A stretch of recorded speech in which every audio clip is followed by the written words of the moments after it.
Muito bem, já estamos de volta, Tribuna Livre ao vivo, são 7 horas e 24 minutos na Paraíba. Agradecer a sua audiência, seu carinho. Você está desde as 6 horas da manhã, nós estamos juntinhos, eu aqui na TV, você em casa.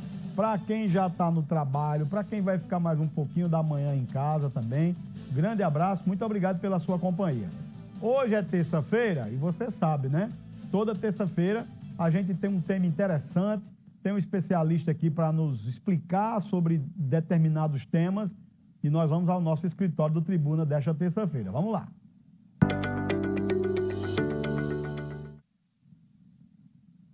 Você sabia que os planos de saúde não podem descredenciar hospitais ou clínicas sem aviso prévio?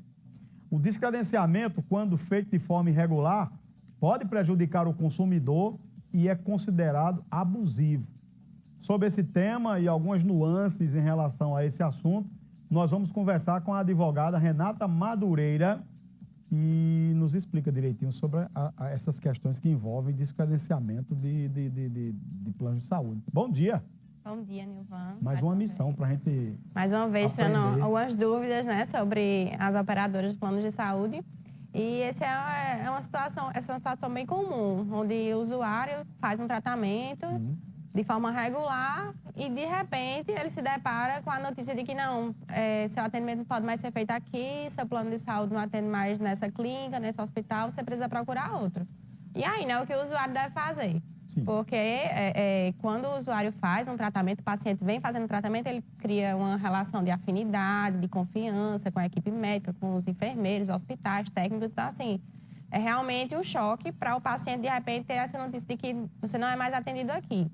Mas o usuário ele não pode passar por essa situação, porque a lei exige que, antes da operadora descredenciar um plano, ela deve comunicar de forma individualizada o paciente, o usuário. Ou seja, deve enviar um WhatsApp, um e-mail, uma comunicação com antecedência mínima de 30 dias. Ou seja, daqui a 30 dias, dia 15 de agosto, vai ser descredenciado. Ou seja, dia 15 de julho, o usuário já tem que ser notificado para que, nesse período de 30 dias, ele possa ter ciência, se programar qual vai ser o hospital que vai ser substituído, quais são os médicos que vão estar ali.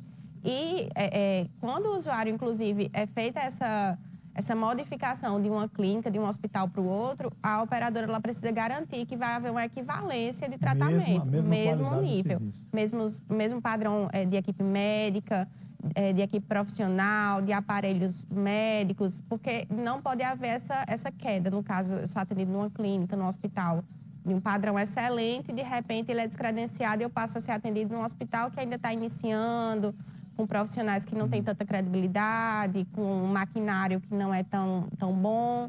Então, além de ter essa comunicação de, usuário, daqui a 30 dias você não pode mais ser atendido aqui, mas aquele ali atende a sua necessidade igual a esse. Se acontecer dessa regra básica não ser atendida, o que é que o usuário pode fazer?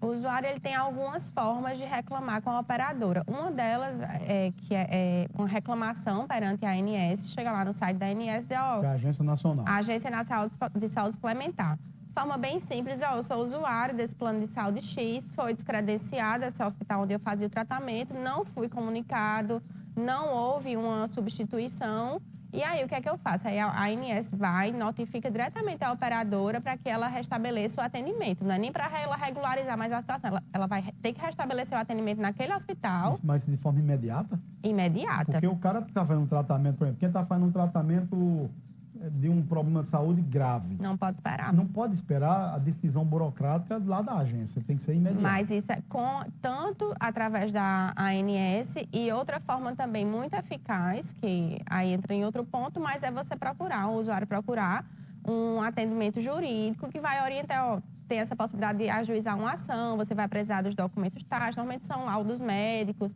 comprovando a regularidade de atendimento naquele local, assim como você demonstrar que não houve essa comunicação, você não foi cientificado de nenhuma forma, e a operadora que vai ter que comprovar que lhe comunicou.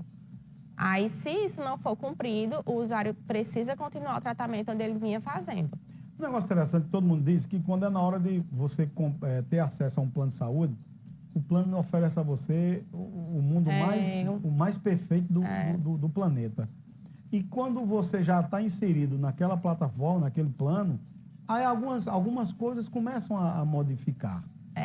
Essa modificação é natural do próprio mercado, né? Essa modificação, mas o que a operadora precisa garantir é que mesmo se não for mais interessante para ela continuar com atendimento através de uma clínica, de um hospital, por questão burocrática, financeira, enfim, ela precisa garantir que os usuários que confiaram nela na hora de contratar o plano, eles vão ser atendidos em outro local que tenha o mesmo nível de excelência. Porque quando eu contrato um plano, a minha intenção é que, se eu precisar de um atendimento de urgência, de emergência, ou até de uma consulta oftalmológica, um otorrino, que é muito comum com criança, né? Problemas de garganta. Exato. Aí simplesmente chega lá, não tem mais o atendimento, e agora eu vou para onde? Eu já vim aqui, a criança já criou uma relação de afinidade com esse médico, com essa estrutura, mas aí, esse caso, a operadora não pode fazer isso. Se ela fizer, ela vai estar agindo de forma abusiva, ilegal, e isso precisa ser coibido de forma judicial.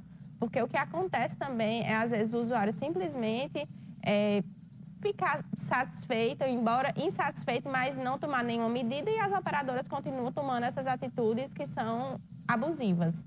A nossa legislação hoje em relação à questão das operadoras, ela nos protege, não só no sentido do descredenciamento de determinado serviço, mas de uma forma geral hoje. Nós temos as proteções legais, eu digo na forma da lei, para garantir que em qualquer espécie de enfrentamento entre o consumidor e o plano, que o consumidor tenha essa vantagem de ter agilidade, de ter o serviço estabelecido de acordo com aquilo que está no contrato? Exatamente.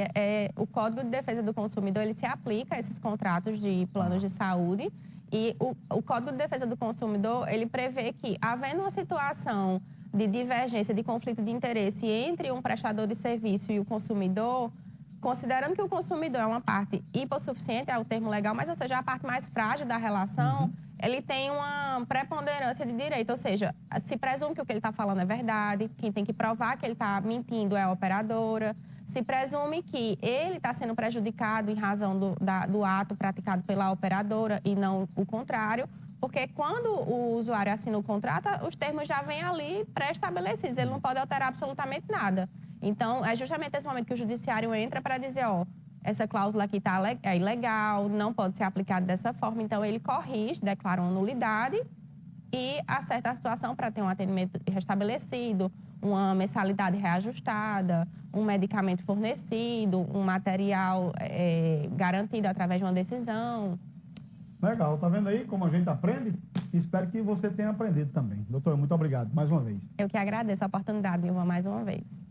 Tá aí, toda terça-feira a gente aprende e na quinta-feira tem o nosso consultório do Tribuna, que é sobre saúde, né? Saúde de forma mais específica.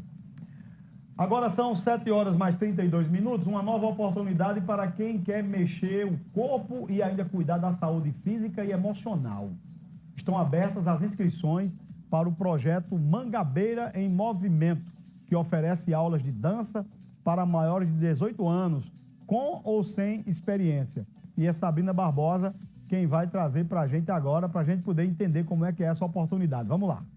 Vocês aí de casa que estão acompanhando a nossa programação pela primeira vez, o Instituto Soluar vai realizar o projeto Mangabeira em Movimento para quem gosta de dançar. O público é para maiores de 18 anos. Quer manter em forma, a saúde em dias? Esse projeto veio com tudo para Mangabeira realmente se movimentar. Mas para quem vai aí querer saber como se inscrever, como participar, eu vou tirar todas as dúvidas agora com o instrutor. Ele está aqui comigo, o El Wednesday. Vai falar um pouquinho sobre como é esse projeto Mangabeira em Movimento, qual o intuito e como é que as pessoas aí de casa podem fazer para se inscrever. Bom dia.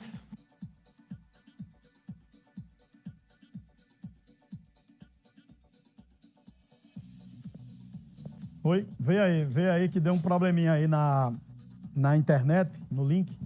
Restabelece aí para poder a gente continuar. Vocês querem que eu vá para o intervalo? Eu vou para o intervalo, se não der tempo aí, ela volta depois do intervalo para a gente completar. Depois do intervalo eu complemento essa informação sobre Mangabeira em Movimento. Já a Sabina vai estar ao vivo para a gente poder ter a matéria, a informação completinha. Segura que eu volto já.